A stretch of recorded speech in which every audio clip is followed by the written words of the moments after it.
Kompas TV, independen, terpercaya.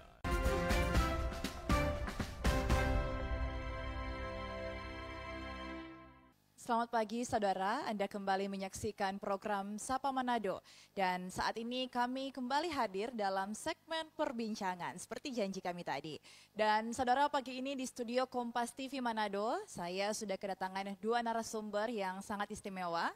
Beliau adalah, atau para narasumber saya ini merupakan para guru yang ada di Sulawesi Utara. Kenapa ada guru-guru di Sulawesi Utara yang datang kali ini di Kompas TV Manado? Karena pagi ini saudara kita akan membahas terkait dengan topik dedikasi para guru di momen Hari Guru Nasional. Seperti yang kita tahu bersama bahwa setiap tanggal 25 November Indonesia merayakan Hari Guru Nasional. Momen spesial di mana kita memberikan penghormatan dan apresiasi atas setiap dedikasi dari para guru untuk mencerdaskan kehidupan anak bangsa Indonesia. Dan pagi hari ini di studio Kompas TV Manado kita akan berbincang dengan para guru inspiratif yang ada di Sulawesi Utara. Saya sudah kedatangan dua narasumber. Yang pertama ada Bapak Arianto Batara sebagai Kepala Balai Guru Penggerak Sulawesi Utara. Dan selanjutnya ada Pak Christian Lasut sebagai pemenang Guru SD Inovatif Jambore GTK Sulut tahun 2024. Selamat pagi Bapak-Bapak. Selamat pagi. Apa kabar pagi hari ini? Baik, luar biasa. Sehat, baik ya. Pak Arianto dan Pak Christian, seperti yang sudah saya sampaikan bahwa hari ini kita akan membahas terkait dengan dedikasi para guru di momen Hari Guru Nasional. Nah, salah satu perayaan dalam rangka Hari Guru Nasional ini adalah pelaksanaan kegiatan Jambore GTK Hebat 2024. Dan di Sulawesi Utara sudah dilaksanakan ya kegiatan Jambore GTK Hebat ini. Dan Pak Christian terpilih menjadi salah satu pemenang ya dari sebagai pemenang Guru SD Inovatif. Nah, saya ke Pak Arianto terlebih dahulu. Pak Arianto, mungkin sebagai penyelenggara ya kegiatan ini boleh diceritakan bagaimana penyelenggaraan kegiatan Jambore ini khususnya di Sulawesi Utara. Silakan Pak. Oke, terima kasih.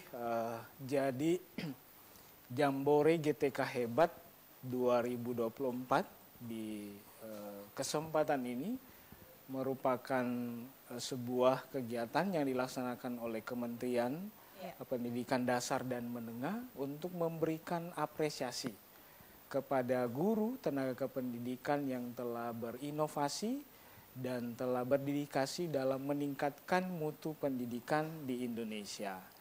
Nah, Jambore itu berarti adalah sebuah perayaan. Nah, dilaksanakan dalam bentuk Jambore karena harapannya nanti di dalam merayakan Hari Guru Nasional di tahun 2024 ini guru-guru itu bersukacita, bergembira sehingga perayaannya diberi tajuk Jambore GTK Hebat 2024. Nah, tema perayaan Hari Guru Nasional di tahun 2024 ini adalah Guru Hebat Indonesia Kuat. Demikian Hana. Oke, nah, kalau perayaannya di Sulut, kapan Pak pelaksanaannya? Oke, baik. Jadi untuk lini masa atau rangkaian dari Jambore GTK Hebat yang dilaksanakan di Sulawesi Utara itu sudah dimulai dari bulan Agustus kemarin. Oke. Dan puncaknya pada tanggal 9 November 2024. Kemudian dari rangkaian acara ini kita sudah mendapatkan 27 pemenang. Iya, jadi kategori besarnya itu ada 3, jadi GTK inovatif, kemudian GTK dedikatif, dan kemudian komunitas belajar inspiratif. Oke. Iya, demikian. Ya, baik. Terima kasih Pak. Saya ke Pak Christian. Nah, Pak Christian sebagai peserta ya yang mengikuti kegiatan ini bahkan pun menjadi juara atau menjadi yang paling inovatif nih dari guru-guru SD yang mengikuti kegiatan ini. Apa yang Pak Christian dapatkan dari kegiatan ini? Apa saja kegiatan-kegiatan yang telah dilalui dalam proses pelaksanaan Jambore? Kemudian apa dampak bagi Pak Christian secara pribadi sebagai seorang guru dari kegiatan Jambore ini, Pak? Baik, terima kasih. Perkenalkan dulu ya, saya Christian Lasut. Tentu saya dalam hal ini bertugas di Satuan Pendidikan di SD Impresuaan. Baik. Dan saya melihat bahwa dalam kegiatan Jambore GTK Hebat ini merupakan sebuah apresiasi pemerintah khususnya di dunia pendidikan terhadap guru-guru yang ada di Indonesia. Wadah seperti ini sebenarnya di mana membangkitkan kita para guru untuk meningkatkan kreativitas dan inovasi. Sehingga kalau saya melihat dari tujuan utama bahwa guru hebat Indonesia kuat, bagi saya ini adalah merupakan satu apresiasi saya secara khusus sebagai seorang guru, di mana memberikan kedudukan dan peran penting sebagai seorang guru. Nah, kemudian di dalam kegiatan ini juga sebenarnya kami menceritakan kembali praktek baik yang sudah kami lakukan. Jadi menggali semua apa yang saya sudah lakukan, kemudian memberikan satu praktek baik dibagi melalui inovasi yang sudah saya lakukan, begitu. Tentu ini tidak berangkat dari hanya kegiatan biasa-biasa, tetapi kalau saya itu berangkat dari asesmen awal, bagaimana saya melakukan asesmen awal, berangkat dari masalah yang saya temui, kemudian bagaimana minat belajar siswa yang kurang, kemudian bagaimana kemampuan siswa dalam menemukan suku kata dan menemukan kosakata itu kurang. Karena saya guru di kelas 2 SD, di situ judul yang saya angkat adalah meningkatkan kemampuan menemukan kosakata baru dengan media yang berbasis teknologi dan media berkata. Berkata itu akronim dari bermain kata dengan ular tangga. Nah, ya, jadi inovasi yang saya lakukan adalah berbasis teknologi dan media berkata itu. Kenapa saya menggunakan berbasis teknologi? Karena ini dekat dengan anak-anak. Mereka ya. Jadi teknologi yang saya gunakan adalah Gawai, Google TV dan Chromebook. Nah, ini tersedia. Fasilitasnya ada, Wi-Fi-nya ada, Google TV-nya ada. Kemudian Chromebook bantuan dari pemerintah saya manfaatkan juga untuk dalam kegiatan sebagai media pembelajaran. Kemudian Gawai ada aplikasi yang saya bisa gunakan untuk proses pembelajaran di kelas. Dan kemudian saya menemukan inovasi yang baru yaitu ular tangga tadi. Kenapa? Karena ini permainan tradisional yang dimainkan anak-anak di rumah. Betul. Saya modifikasi sedemikian rupa sehingga saya menemukan kata namanya berkata, bermain kata dengan ular tangga. Ada dadunya, jadi kalau dadu itu dilempar misalnya dapat nomor 6 itu ada tulisan buku, maka dengan kosakata baru itu mereka nanti bisa membuat kalimat sesuai dengan kata, sesuai dengan keinginan mereka. Jadi karena kelas 1, 2 ini adalah fase fondasi. Kesiapan belajar kan nanti di kelas 3. Tapi jangan lupa bahwa bukan berarti mereka tidak bisa diajari literasi. Justru literasi dasar itu ada di dalam diri mereka. Nah, bagaimana pendekatan saya untuk bisa membawa mereka memahami tentang literasi dasar? Tentu saya ajak dengan cara bermain, dengan inovasi, dengan apa yang dekat dalam diri mereka. Kemudian di kelas saya ini khususnya adalah kelas yang memiliki tiga gaya belajar di situ. Ada visual, auditori, ada kinestetik. Nah, ketiga gaya belajar ini harus saya akomodir, ya, karena memang mereka berbeda. Kalau saya hanya mengakomodir dengan mereka memiliki gaya belajar auditori, bagaimana dengan visual? Mereka senang dengan warna-warni, dengan cahaya, dengan tampilan-tampilan, ya. Nah, oleh karena itu ini saya akomodir dan saya buat melalui media yang sudah disediakan. Kemudian selanjutnya saya mendapatkan hal baik dari praktek baik ini dan saya bagikan ke rekan-rekan guru yang ada di sekolah, kemudian ada di dalam kelompok kerja guru, dan saya juga bagikan itu ada dalam Kombel, saya diundang sebagai narasumber.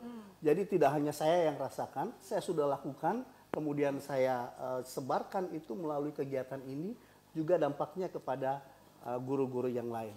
Dan ada hal yang penting lagi sebenarnya, melalui Jambore GTK Hebat ini, saya banyak juga belajar dengan guru-guru yang lain yang mengikuti kategori khususnya di GTK Inovatif ini. Mereka adalah guru-guru hebat. Kami yang ada, yang ikut ini semua terbaik. gitu ya. Semua terbaik karena dengan inovasi mereka masing-masing gitu ya. Bahkan ketika masuk di gelar wicara, ya gelar wicara itu betul-betul juri secara independen ya, dengan kredibilitas dan kemampuan kompetensi seorang juri ya. Memang betul-betul kami masuk di ruang kayak kalau chef, master chef itu apa namanya ini kotak misteri. Oke. Ya, jadi nggak ada apa namanya atur mengatur setting. Kami pas masuk ada kegiatan apa dulu peningkatan kompetensi guru, ada materi. Iya. Kami nggak tahu siapa yang mau mulai, ya. Kemudian baru masuk ruang apa namanya ini transit. Iya. Kami persiap situ, masuk 5 besar itu masuk di satu ruangan. Dan kami juga nggak tahu siapa yang mau mulai, tapi diambil undi oleh juri melalui media digital dan terpilih. Dan memang betul-betul juri-juri yang dari kegiatan ini sangat berkualitas. Pertanyaan-pertanyaan mereka ya seru-seru ya, karena berkaitan dengan apa yang sudah kami lakukan juga. Semua peserta diberikan kesempatan untuk saling bertanya, sehingga kami bisa saling berbagi. Jadi konklusinya bahwa Jambore GTK Hebat ini memang menghadirkan guru-guru hebat. Oke, luar biasa ya. Ini apresiasi juga ya bagi pihak penyelenggara Betul ya, sekali. Balai Penggerak Sulawesi Utara karena sudah menghadirkan juga para juri yang artinya independen dan penilaiannya juga sangat objektif. Betul. Dan pastinya mendengar penjelasan dari Pak Christian tadi sangat deserve ya atau sangat pantas menjadi yang terbaik. Betul, mungkin nggak dari ada yang antaranya tahu itu. yang terbaik yang sudah mengikuti kegiatan ini. Ya, saya masih penasaran nih dengan inovasi yang telah Pak Christian lakukan, bagaimana dampak terhadap para siswa di SD Impres Waan, dan kemudian saya juga ingin bertanya ke Pak Arianto, bagaimana kemudian pendidikan di Sulawesi Utara saat ini. Namun kita akan membahasnya di segmen selanjutnya. Jadi saudara, jangan dulu kemana-mana, kami akan kembali usai jeda. Tetaplah bersama kami.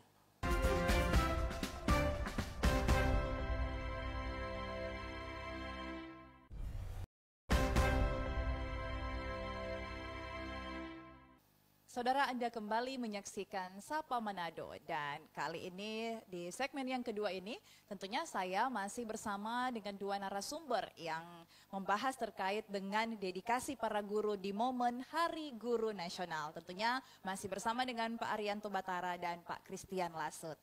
Di segmen sebelumnya Pak Christian sudah menjelaskan secara runtut bagaimana proses penilaian, bagaimana proses saat mengikuti Jambore GTK Sulut tahun 2024 ini dengan penilaian yang sangat objektif. Yang tadi juga sudah saya sampaikan apresiasi ya kepada pihak penyelenggara. Nah, dengan kegiatan Jambore ini kan pasti membangkitkan semangat ya Pak Christian, para guru di Sulut untuk mengajar. Nah, kemudian yang ingin saya tanyakan ke Pak Christian, inovasi yang Pak Christian jelaskan di segmen sebelumnya, ini pasti sudah dilakukan ya kepada para siswa di sekolah. Dampaknya bagaimana Pak? Apakah membangkitkan juga semangat dari para siswa ini untuk belajar? Oke, baik. Terima kasih. Begini, bahwa apa yang terlihat sangat tentu memberikan dampak yang berarti ya. Kenapa? Karena berangkat dari persoalan tadi, situasi yang kami alami, ya, yang saya alami dalam pembelajaran yang terjadi bahwa di kelas 2 khususnya, siswa mengalami kendala dalam membaca. Sebenarnya itu dasar. Walaupun kita memang tidak lagi mewajibkan kalistung, tidak lagi ada tes, tidak. Ya, tetapi dari asesmen awal ini, saya mendapatkan bahwa ada hal yang perlu ditingkatkan. Ya, ada hal yang perlu ditingkatkan.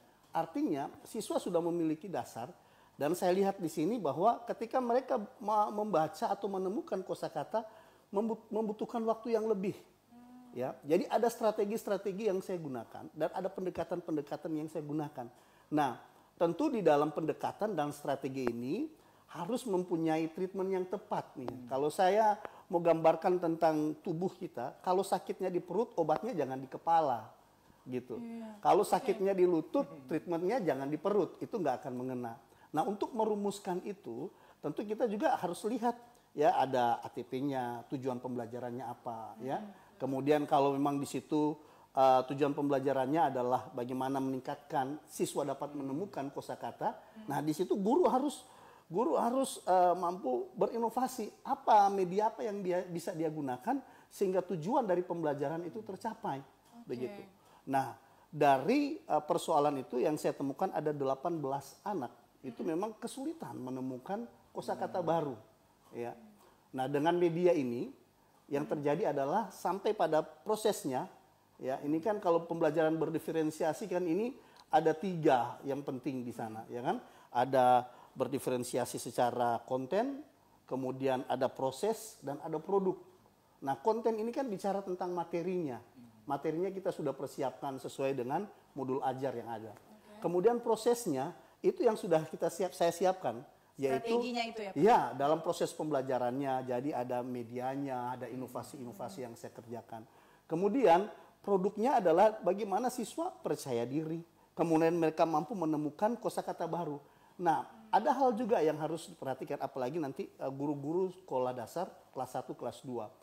Di sini mereka kan tentu ada dengan bahasa-bahasa anak ya, bahasa-bahasa mereka sendiri. Nah, cara saya untuk memicu semangat mereka agar mereka percaya diri dan mampu menemukan kosakata baru dengan bahasa mereka, ada teks-teks bacaan di mana kemudian siswa dapat memilih kosakata yang baru mereka tahu, baru mereka ketahui. Contoh nih, ada dalam pembelajaran itu ada puisi yang saya tampilkan, teks bacaan dari puisi itu.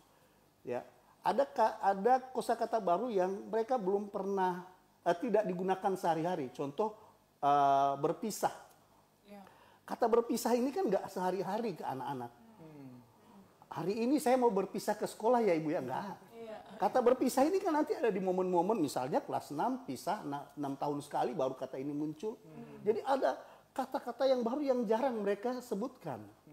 Jadi ketika mereka ini saya baru tahu nih ternyata ada kata ini. Nah, kemudian dari sintaks ini, dari langkah ini, saya mau muaranya nanti kemana? Siswa nanti bisa membuat sampai pada akhirnya membuat kalimat dengan kata-kata mereka sendiri dari kosakata yang mereka temukan. Saya tidak menentukan, misalnya ketika mereka mendapatkan kosakata baru berpisah gitu, anak-anak harus tulis ini ya, enggak. Silakan dari kata berpisah ini anak-anak menuliskan satu kalimat dengan pengetahuan dengan keinginan mereka sendiri. Jadi ini karena ini memang masih fase dasar. Di mana posisi saya tetap membimbing, mengarahkan. Karena memang itu diatur dalam Undang-Undang Guru dan Dosen nomor 14 tahun 2005, di mana tugas kami sebagai guru profesional mengajar, mendidik, membimbing gitu ya. Dan itulah yang saya lakukan. Saya menuntun satu persatu dalam proses itu sampai pada produknya. Mereka bisa menemukan kosakata baru, bahkan kalau ada Google TV itu mereka maju ke depan. Kalau ada di video saya yang saya sudah di YouTube, mereka maju dan mereka mau menemukan sendiri. Itu sebuah peningkatan menurut saya. Ya, produknya di situ. Karena memang produk tidak harus jadi barang sesuatu ya dalam bentuk, tetapi ketika anak ini mampu ada perubahan, ada peningkatan, enggak nanti misalnya 80%, 100% baru kita katakan itu peningkatan. Tetapi dari awal mereka masih dalam butuh waktu lama untuk menemukan kosakata baru. Tetapi ketika mereka berani tampil dan langsung mampu ada perubahan, bagi saya itu ada produk yang mereka hasilkan dalam proses pembelajaran ini. Gitu. Pak Christian, ini saya sangat terkesima ya dengan apa yang Pak Christian telah lakukan ini. Ini memang seharusnya seperti itu ya para guru ya. Jadi artinya memang harus demikian bahwa para guru memang mengerti betul bagaimana strategi yang tepat agar tujuan untuk mencerdaskan para anak bangsa ini tercapai ya. Karena memang di zaman sekarang ini harus banyak inovasi atau strategi yang harus dimiliki oleh para guru. Nah, Pak Arianto, ini pastinya menjadi motivasi ya untuk para guru lainnya untuk bagaimana punya mental, sikap moral dan dedikasi yang sangat besar mau berkreasi seperti apa yang dilakukan oleh Pak Christian. Nah, Pak Arianto melihat hal ini, kemudian mungkin terpikirkan apa langkah selanjutnya mungkin dari apa yang telah disampaikan oleh Pak Christian ini untuk memberikan inspirasi kepada para guru yang lain agar punya mental yang sama seperti Pak Christian. Bagaimana ya yang akan dilakukan nih oleh Balai Penggerak Sulawesi Utara mungkin secara khusus begitu? Silakan Pak. Ya baik, jadi Pak Christian ini jadi inspirator bagi semua guru di Sulawesi Utara, termasuk juga sebetulnya jadi inspirator bagi guru-guru di Indonesia. Iya. Nah, kalau demikian sebetulnya tujuan dari pelaksanaan Jambore GTK ini sudah sesuai. Karena selain memberikan apresiasi kepada para guru termasuk tenaga kependidikan, momen ini juga tujuannya adalah supaya masing-masing guru itu saling menginspirasi. Oh iya. Iya, saling menginspirasi seperti yang kegiatannya Pak Christian tadi itu jadi inspirasi bagi guru yang lain. Oke. Nah, Balai Guru Penggerak yang merupakan unit pelaksana teknis dari Kementerian Pendidikan Dasar dan Menengah, tugasnya adalah pengembangan dan pemberdayaan guru, tenaga pendidikan dan pendidik lainnya. Nah, yang kami lakukan dan memang ini butuh kerjasama dengan daerah. Salah satu yang jadi tugas kami dalam hal peningkatan kompetensi. Ya, jadi ada pelatihan-pelatihan yang memang itu berbasis dari kompetensi. Sebelumnya ada refleksi kompetensi, kemudian berdasarkan hasil refleksi kompetensi ini kami melaksanakan kegiatan dengan tujuan untuk peningkatan kompetensi. Oke. Tapi memang karena keterbatasan, ya baik itu waktu termasuk dananya juga, maka butuh betul-betul kerjasama dengan daerah.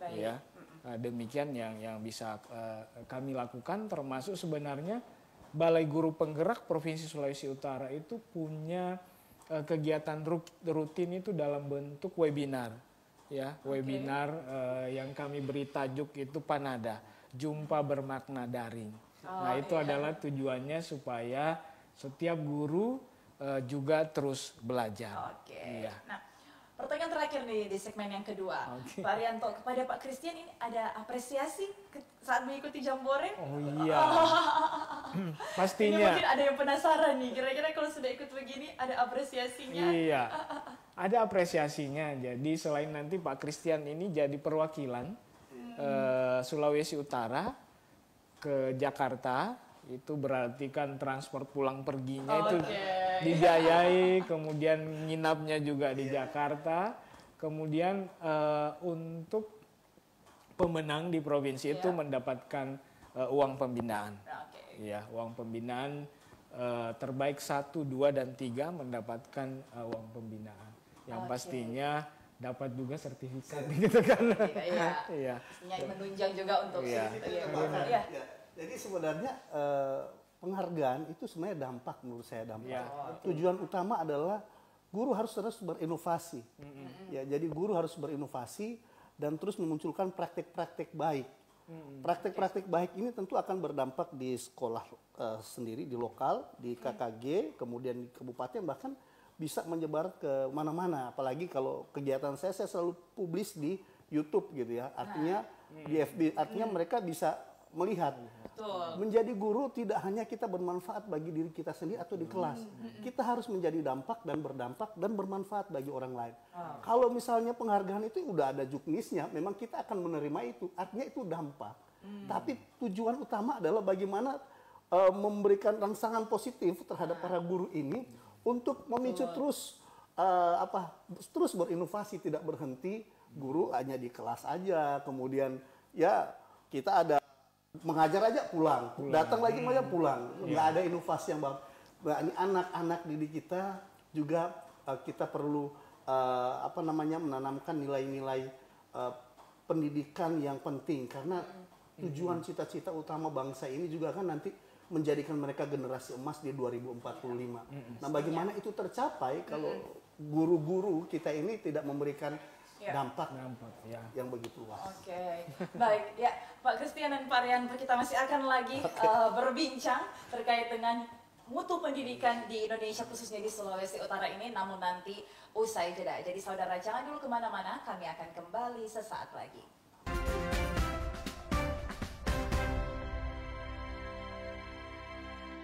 Kesegaran daging yang Marilah kita sebagai seorang guru mengajar dengan hati, mengajar dengan keikhlasan dan kerelaan, karena semua sudah ditakar, Bu. Kita sudah diatur. Ya, artinya ada sertifikasi, kita punya Iya. gaji dan itu sudah ada. Sekarang bagaimana kita sebagai seorang guru ketika ada di kelas betul-betul mengajar dengan hati, mengajar dengan rela, ikhlas, dan terus mengembangkan kompetensi yang ada di dalam diri seorang guru. Ya, saya tangkap poin bekerja dengan Hati. hati ya, dan pastinya karakter pembelajar itu harus selalu ada ya pada setiap guru ya. Tidak hanya pada seorang siswa, tapi guru juga harus terus belajar dan terus berkembang seiring dengan perkembangan zaman juga yang terjadi. Nah, Pak Arianto, Pak Arianto sendiri memandang kalau mutu pendidikan di Sulawesi Utara saat ini seperti apa, dan bagaimana pesan Pak Arianto juga untuk para guru-guru khususnya yang ada di Sulawesi Utara? Oke, terima kasih. Dari mutu pendidikan di Sulawesi Utara, yang pasti setiap tahun ada progresnya seperti itu. Ya, meskipun memang belum terlalu menggembirakan. Nah, visi Kementerian Pendidikan Dasar dan Menengah adalah pendidikan bermutu untuk semua. Nah, itu berarti kan pendidikan bermutu ini betul-betul menjadi tujuan kita bersama. Nah, untuk pencapaian pendidikan yang bermutu, penentunya itu adalah guru. Betul. Ya, jadi salah satu agen yang sangat berperan penting di dalam peningkatan mutu ini adalah guru. Nah, di momen ini Hari Guru Nasional 2024 ini jadi refleksi bagi guru sebetulnya. Ya, nah kita di Sulawesi Utara untuk kualifikasi pendidikan guru masih, terutama guru PAUD, masih kurang lebih 40% yang belum S1 atau D4. Ya, karena sesuai dengan undang-undang guru dan dosen, seorang guru itu minimal S1 atau D4. Nah, ini jadi harapan bersama sehingga nanti ke depan ini kita bisa tuntaskan, bekerja bersama, baik itu pemerintah pusat maupun pemerintah daerah. Nah, selain kualifikasi juga dalam hal keterpenuhan jumlah guru, ya. Untuk 5 tahun ke depan itu kurang lebih 3.000-an guru yang akan pensiun, ya. Nah, ini berarti kan ada kekosongan nantinya kalau tidak ada yang akan mengisi. Ya, maka di kesempatan ini juga saya mengajak kepada generasi-generasi Z ya, Gen Z ya, supaya punya hati menjadi seorang guru. Ya, nah ini menarik sebetulnya, nanti Gen Z ini yang akan jadi guru bagi Gen Alpha. Nah, sangat menarik sebetulnya. Ya, nah tetapi kalau melihat ketertarikan Gen Z itu menjadi guru mungkin masih agak kurang, ya. Nah, di kesempatan ini Pak Christian juga sudah menceritakan bagaimana asiknya sebetulnya menjadi seorang guru. Kiranya itu juga jadi inspirasi tidak saja kepada guru-guru tapi juga kepada semua penonton yang menyaksikan tayangan ini untuk tergerak menjadi guru. Sehingga betul-betul ketika guru hebat itu maka Indonesia kuat demi generasi emas 2045. Ya, itu harapannya. Pak Arianto, saya ingin menyambung harapan dari Pak Arianto tadi. Pak Arianto mengharapkan banyak generasi muda yang mau menjadi guru ya. Nah, menjadi pertanyaannya Pak Arianto, apakah yang menjadi guru itu harus lulusan S1 pendidikan? Atau apakah bisa mungkin S1 yang dari non pendidikan mau menjadi guru, apakah bisa? Ada programnya? Bisa, ya. Jadi itu sangat dimungkinkan yang non kependidikan itu menjadi guru lewat pendidikan profesi guru. Ya, jadi ada pendidikan profesi guru yang disebut dengan PPG Prajabatan. Nanti mungkin ini bisa dicari tahu lebih lanjut ya. Bagi sesi lain. Iya, nanti mungkin penjelasannya di perbincangan berikut. Dan mungkin tadi PPG Prajabatan. Bagi masyarakat yang ingin cari tahu informasi lebih lanjut, silakan boleh di googling ya. Ini mungkin bisa menjadi sosialisasi juga ya untuk bagi masyarakat yang ingin menjadi guru. Ya, dan saudara, tak terasa 30 menit telah berlalu dalam sesi perbincangan kami di program Sapa Manado hari ini. Terima kasih kepada Pak Arianto dan kepada Pak Christian yang telah menjadi narasumber dan menjadi inspirator di pagi hari ini. Sukses selalu dalam menjalankan aktivitas sebagai guru, sebagai kepala Balai Penggerak Sulawesi Utara juga. Ya, dan saudara, inilah akhir dari segmen perbincangan di hari ini. Sebelum kami menutup, kami hadirkan kata-kata motivasi untuk Anda.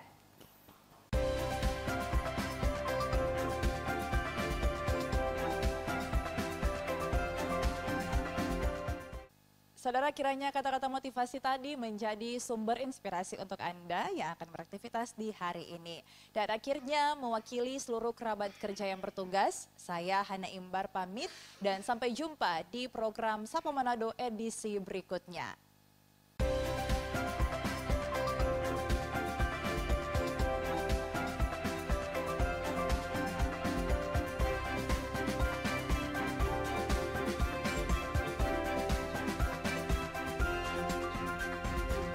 Pengusaha dan pemerintah